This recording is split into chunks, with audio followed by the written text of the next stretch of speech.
हाँ जी, good afternoon class. Good afternoon बच्चे।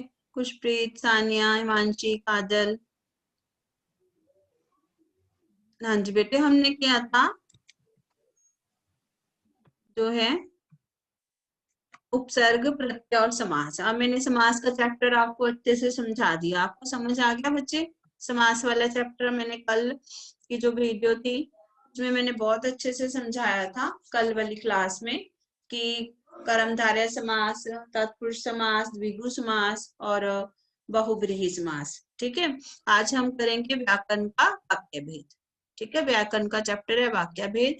वाक्य भेद तो आपको पता है कि क्या होता है। वाक्य भेद का क्या अर्थ होता है कि सार्थक शब्दों के समूह को क्या कहते हैं? वाक्य।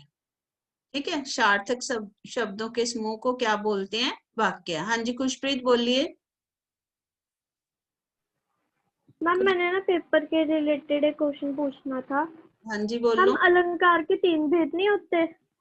अलंकार के 2 होते हैं, शब्द अलंकार, अर्थ अलंकार। फिर मैम और पठत का शब्द अलंकार के फिर आगे मैम 3 भेद होते हैं। बोलिए। पठत का अर्थ क्या है मैम? पठत, पढ़ना।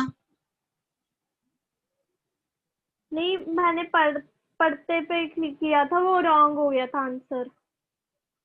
ऑप्शन और होगी कोई अच्छी उसमें दी पठ होगी। पठत थी मैम करेक्ट आंसर। पठत थी तो पठत ही होगी बच्चे, उसमें ऐसे तो हो नहीं सकता। वो तो जो टिक का आंसर सही आंसर है उसी को हम टिक करते हैं। पठित होता है, ठ को चोटी की मात्रा होती है, पठित। पठत नहीं होता कुछ। ठीक है, मैम पठत ही था उसमें, जब मैंने देखा ना तो उसका आंसर पठत ही किया हुआ था और मेरा पढ़ते मैंने किया था वो गलत हो गया। ऐसे नहीं गलत होता। ऐसे उसमें जो दिए होते हैं आंसर वो करेक्ट होते हैं, वो गलत कर ही नहीं सकता गूगल फॉर्म में।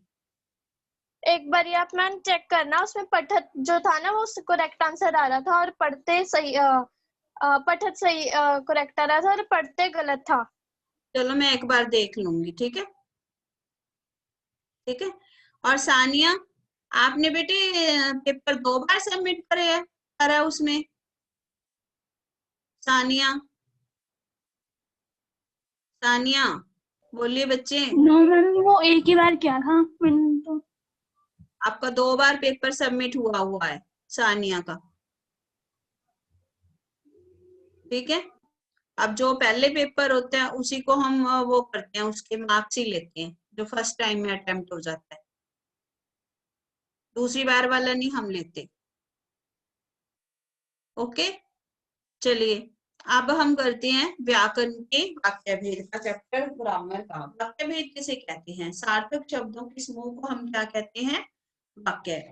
ठीक है, और वाक्य के कितने भेद हैं? आपको जो है वाक्य के भेद अर्थ के आधार पर हैं और रचना के आधार पर हैं। तो आपकी बुक का जो चैप्टर नंबर है उसमें दिया है वाक्य भेद का, पेज नंबर मेरे पास है 95। ठीक है, तो आप इसमें दिया हुआ है कि एक विचार को पूर्णता से प्रकट करने वाले शब्द समूह को हम क्या कहते हैं? वाक्य।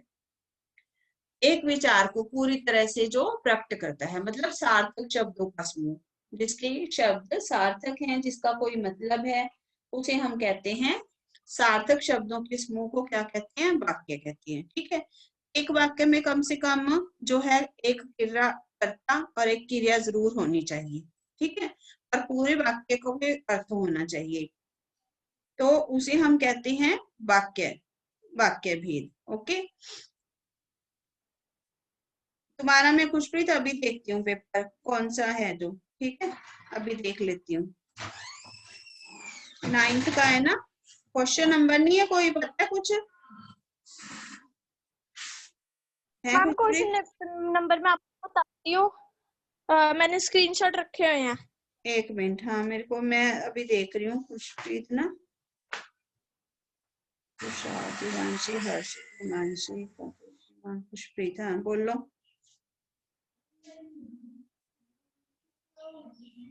हाँ जी, क्वेश्चन नंबर बता दो मुझे।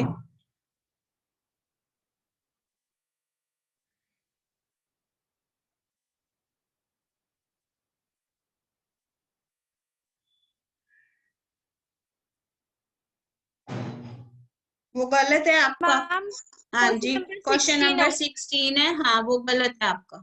ठीक है, हम पठत कौन उसका अर्थ बता। पठत, पठत होता है पढ़ना। ठीक है, ये है जो आपने आंसर टिक किया वो है पढ़ते, पढ़ते गलत है। ओके, ठीक है, ओके मैम हाँ ओके। जी, पढ़ते गलत है। अब है कि एक विचार को पूर्णता से प्रकट करने के लिए, मतलब कि जो सार्थक शब्दों का समूह है उसे हम कहते हैं वाक्य। अशोक पुस्तक पढ़ता है, तो अशोक पुस्तक पढ़ता है तो ये एक सार्थक वाक्य हो गया ना। इसका अर्थ हो गया भी अशोक पढ़ रहा है। राम दिल्ली गया है, अगर हम लिख लें आम नाम जाम ताम, तो ये क्या बन गया? निरर्थक शब्द। इसका इस वाक्य का कोई अर्थ ही नहीं है। ठीक है, माँ दूध रोटी पानी, इसका कोई अर्थ नहीं बना ना इस वाक्य का। अगर हम लिखेंगे कि माँ ने रोटी बनाई, ठीक है, माँ ने बच्चे को दूध दिया, तो ये बन गया एक सार्थक शब्द। अब अर्थ की दृष्टि से वाक्य के कितने भेद हैं? अर्थ की दृष्टि से वाक्य के 8 भेद है। ठीक है, इसीलिए मैं ग्रामर की क्लास लगा रही हूँ। मैंने उपसर्ग प्रत्यय समास बहुत अच्छे से कराया है। ठीक है, दिवांशी इनको पता है, इन बच्चों ने सारी क्लासेस लगाई हैं। उपसर्ग की क्लास, प्रत्यय की, समास की मैंने अलग अलग लगाई है। अब मैं वाक्य भेद करा रही हूँ। अलंकार के 2 भेद होते हैं, शब्दालंकार, अर्थालंकार। ठीक है, शब्दालंकार है जो उसके 3 भेद हैं आगे।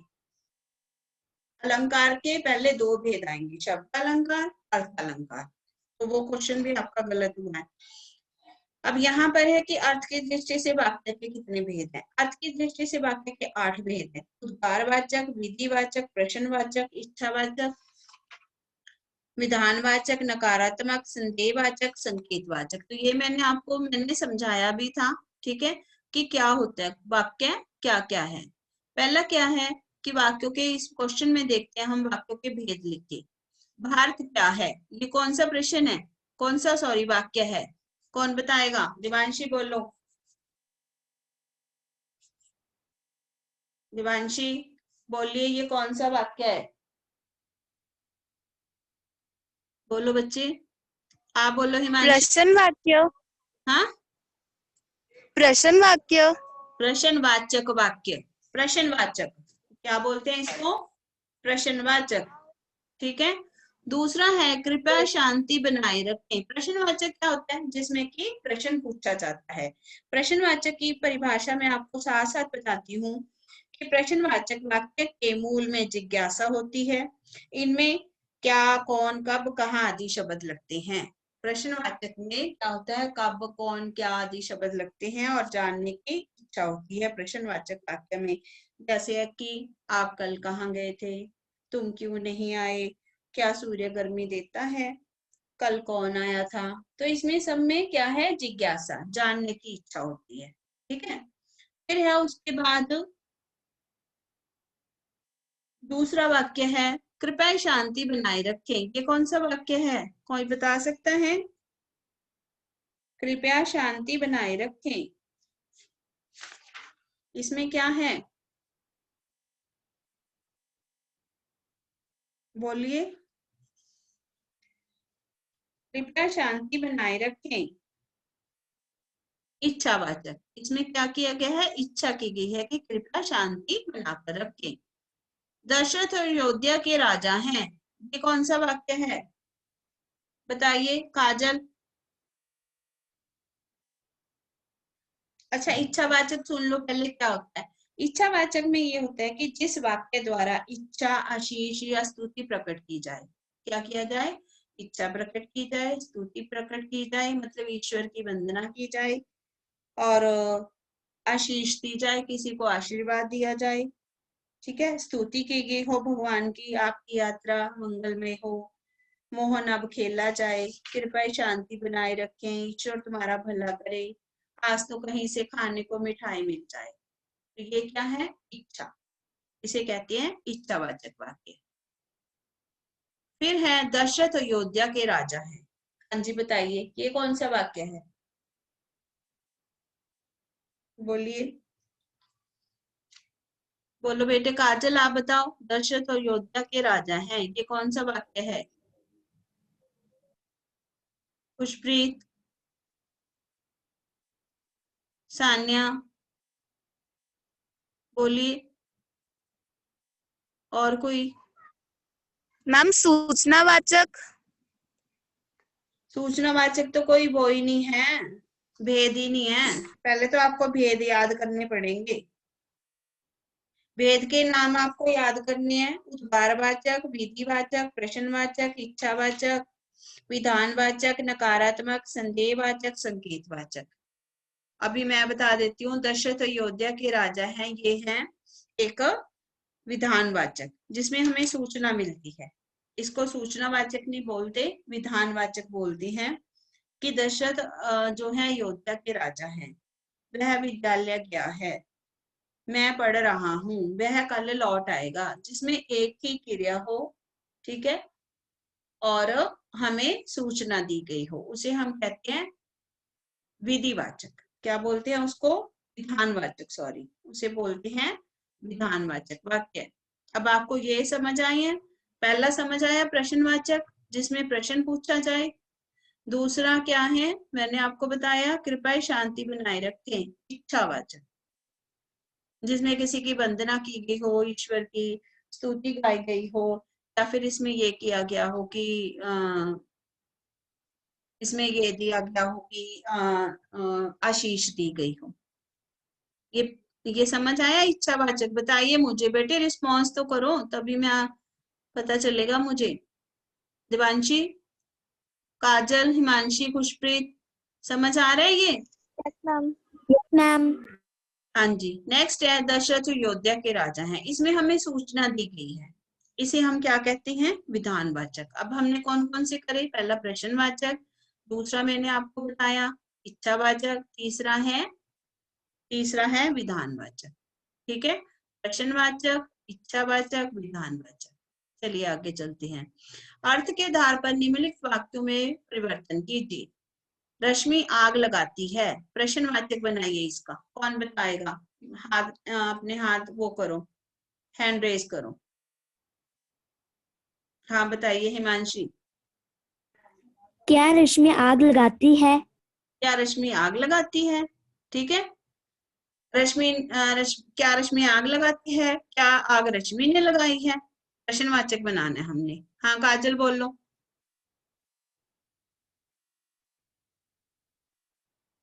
काजल बोलिए।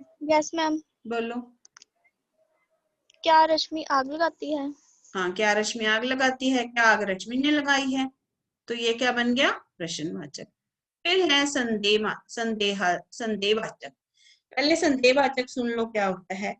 इस वाक्य से संदेह का बोध हो, संदेह का बोध हो उसे संदेहवाचक कहते हैं। जैसे कि डाउट होता है। संदेह मतलब क्या होता है इंग्लिश में? डाउट। डाउट में क्या होता है? शक होता है। अभी हमें उस काम के बारे में डाउट है, तो इसमें क्या है कि मोनिका लड़ाई कर रही है, तो इसमें संदेहवाचक बनाएंगे। मैं आपको और वाक्य बताती हूँ संदेहवाचक के। जैसे शायद वह कल यहाँ आए, यह पत्र लड़के ने लिखा होगा, अब वह घर पहुंच चुका होगा। संदेह है हमें, किसी बात के पूरा होने में संदेह है। तो जहां पर डाउट होता है, हमें पूरा कंफर्म नहीं होता, उसे हम क्या कहते हैं? संदेहवाचक। तो अब इसका क्या बनेगा? मोनिका लड़ाई कर रही है, बताइए।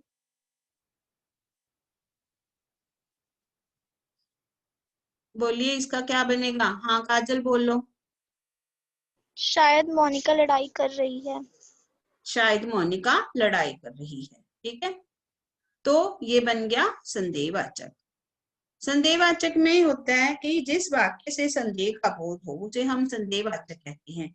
ठीक है, शायद वे कल यहाँ आए, शायद कल बारिश हो, ठीक है, शायद कल राम दिल्ली जाए, तो डाउट लगा रहेगा। हाँ जी काजल बोलिए, कुछ कहना है? No ma'am. ओके, आगे करें।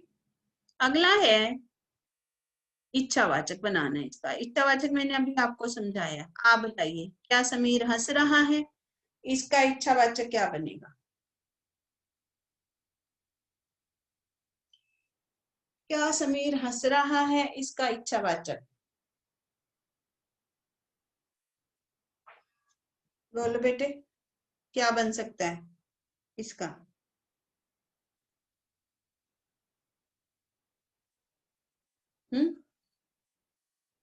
कोई भी आप में से बताओ। इच्छावाचक में मैंने बताया था कि हम इच्छा करते हैं, जैसे कि इसके वाक्य है, मोहन अब खेला जाए, आपकी यात्रा मंगलमय हो, ईश्वर तुम्हारा भला करे, आज तो कहीं खाने को मिठाई मिल जाए। तो ये सारे वाक्य कौन से हैं? इच्छावाचक। अब इसका इच्छावाचक कैसे बनेगा? क्या समीर हंस रहा है? सोच के बताइए, बोलिए काजल, सोच के बताइए।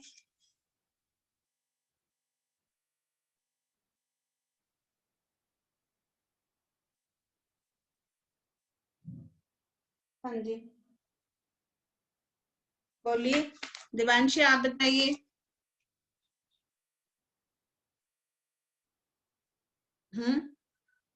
आता नहीं?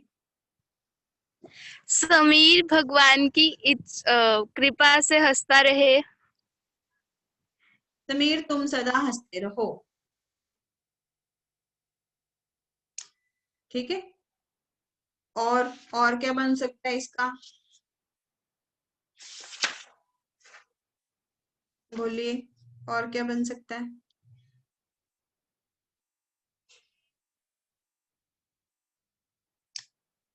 दिवांशी आप बताइए।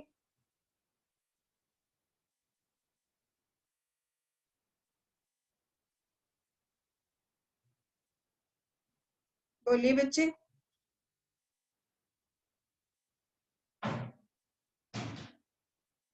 आप बताओ हिमांशी। हिमांशी नहीं बता सकते? क्या समीर हंस रहा है? इसका इच्छावाचक बनाना है। समीर तुम हंसते रहो। समीर तुम जिंदगी भर हंसते रहो। ठीक है। समीर तुम हमेशा हंसते रहो। हाँ जी। समीर ईश्वर की कृपा द्वारा हंसता रहे। नहीं नहीं, हाँ मतलब कि ठीक है, ज्यादा चेंजेस ना करो। ठीक है। समीर तुम हंसते रहो, इसका सही बनेगा जो वाक्य, समीर तुम हंसते रहो। ठीक है। कृपा करे समीर हमेशा, ईश्वर करे समीर हमेशा हंसता रहे, ये हो सकता है। ठीक है। ईश्वर करे समीर हमेशा हंसता रहे, ये हमने इच्छा कर दी। ठीक है। अगला है, अर्थ के आधार पर निम्नलिखित वाक्यों के भेद लिखिए। भारत एक देश है, कौन सा वाक्य है? अब आपने बताना। भारत एक देश है, कौन सा वाक्य है?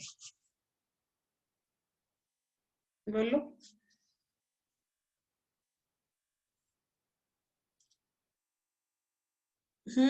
बोलो दिवांशी, खुशप्रीत, बोलिए सानिया। हाँ जी।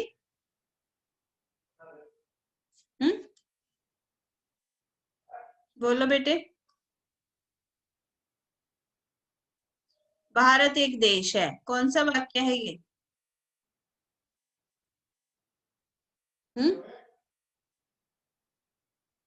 बोलो खुशप्रीत।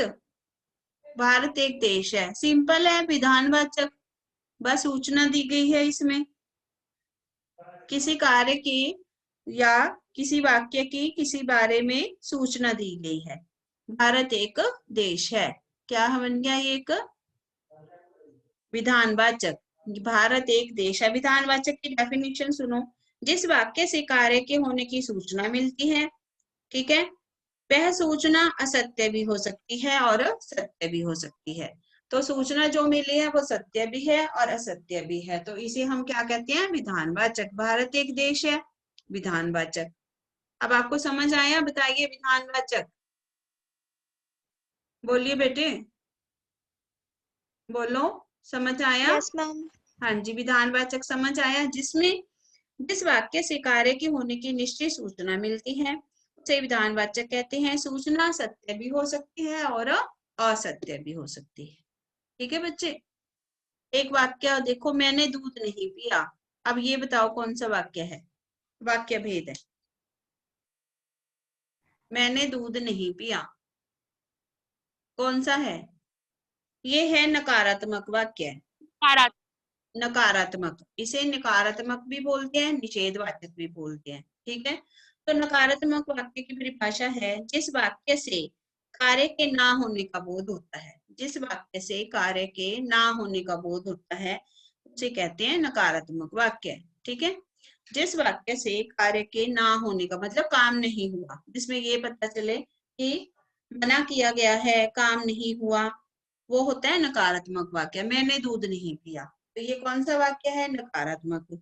लेकिन इसमें ये भी है कि देखो इसके वाक्य, मैं पढ़ नहीं रहा हूँ, ये भी नकारात्मक है। मैं कल लखनऊ नहीं जाऊंगा, ये भी नकारात्मक है। वह कल नहीं लौटा, ये भी नकारात्मक है। तुम मत खेलो, ये भी नकारात्मक है, इसमें भी हमने मना किया है। ठीक है ना, तुम मत खेलो, तुम वहां मत जाओ। ठीक है, तुम अब बाहर मत जाओ। ठीक है, जिसमें हम काम को करने से मना करते हैं वो भी क्या बनेगा? नकारात्मक वाक्य। जिसमें काम को करने से मना किया जाए, हर चीज को करने से मना किया जाए। अब है कृपया बैठ जाइए। अब तो आप ये बता सकते हो ये वाला क्या है? कृपया बैठ इच्छावाचक। जाइए, इच्छावाचक। अब आपको समझ आ गया ना सबको कि ये कौन सा है? इच्छावाचक। हाँ जी बच्चे, अब आपको यहाँ तक ये वाक्य भी समझ आ गया है। ठीक है, कि इच्छावाचक में हम स्तुति करते हैं, स्तुति की जाए ईश्वर की, या वो किया जाए, किसी के लिए इच्छा की जाए, कामना की जाए, जो किसी के लिए, जो किसी चीज की हमारे मन में इच्छा उत्पन्न हो, तो वहां होगा इच्छावाचक। नकारात्मक में होगा जिस वाक्य से कार्य के ना होने का बोध होता है, उसे हम कहते हैं नकारात्मक वाक्य। ठीक है, विधानवाचक होता है जिस वाक्य से कार्य के होने की सूचना मिलती है। सूचना सत्य भी हो सकती है और असत्य भी हो सकती है। तो ये हो गए हमारे विधानवाचक, नकारात्मक। ठीक है, और हो गया इच्छावाचक। ये वाक्य आपको समझ आ गए बच्चे? बोलिए। Yes ma'am. अब जल्दी से बता दो, भारत क्या है? ये कौन सा वाक्य भेद है? विधानवाचक। कृपया शांति बनाए रखें। इच्छावाचक। दशरथ अयोध्या के राजा हैं। विधानवाचक। विधानवाचक। रश्मि आग लगाती है, इसका प्रश्नवाचक क्या बनेगा? क्या रश्मि आग लगाती है? क्या रश्मि ने आग लगाई है? ठीक है। मोनिका लड़ाई कर रही है, संदेहवाचक क्या बनेगा इसका?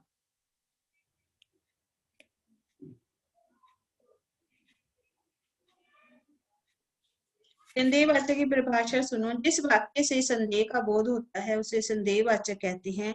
इसमें जो है हर काम के होने में हमें कभी डाउट होता है। ठीक है, तो काम का पूरा होना, निश्चित होना पता नहीं होता किसी भी चीज का, तो वो होता है संदेहवाचक। अब बताइए, मोनिका लड़ाई कर रही है, इसका क्या बनेगा संदेहवाचक? मोनिका शायद मोनिका लड़ाई कर रही है। ठीक है, क्या समीर हंस रहा है? ईश्वर करे समीर हंसता रहे। फिर भारत एक देश है, ये कौन सा वाक्य भेद है? विधानवाचक। विधानवाचक। मैंने दूध नहीं पिया, निसंदेहवाचक। ना निषेधवाचक। निषेध और नकारात्मक, इसको क्या बोलते हैं? निषेध और नकारात्मक। ठीक है, निषेधवाचक और नकारात्मक वाक्य। इसका नाम सुन लो, निसंदेह नहीं है, इसका नाम है निषेधवाचक और नकारात्मक वाक्य। ठीक है, फिर है कृपया बैठ जाइए। इच्छावाचक। इच्छावाचक, कृपया बैठ जाइए। अब आपको ये सारे क्लियर हो गए? बोलिए। Yes ma'am. एक भी बच्चे के फुल मार्क्स नहीं है। देवांशी, किसी के भी नहीं है फुल मार्क्स। देखो खुशप्रीत, तो मतलब आप लोग ध्यान से नहीं पढ़ रहे ना, सुन ही नहीं रहे ध्यान से। मैम किसके हैं फुल? है ही नहीं किसी के फुल मार्क्स। हाईएस्ट किसके हैं मैम? हाईएस्ट तो काफी बच्चों के हैं, 29 तो बहुत सारे बच्चों के हैं, ठीक है। लेकिन ये है कि आप लोगों के जो अच्छे बच्चे हैं उनको भी आने चाहिए ना, फुल आउट ऑफ फुल आने चाहिए, जबकि आप पढ़ते भी हो, क्लास भी लगाते हो, ठीक है। फिर भी फुल मार्क्स आने चाहिए थे आप लोगों के। ओके, चलिए जी, बाकी हम कल करेंगे, ठीक है। आज हमने ये 5 कर लिए, कल बाकी और कराऊंगी, साथ में प्रैक्टिस करेंगे, साथ में परिभाषाएं भी लर्न करेंगे, ठीक है बच्चे। परिभाषाएं Yes, आप ma'am. ना इसकी परिभाषाएं पढ़ के आना। रचना के हमारे हैं यहाँ पर अर्थ के आधार पर वाक्य भेद, ठीक है। अर्थ की दृष्टि से वाक्य भेद, पेज नंबर है 95।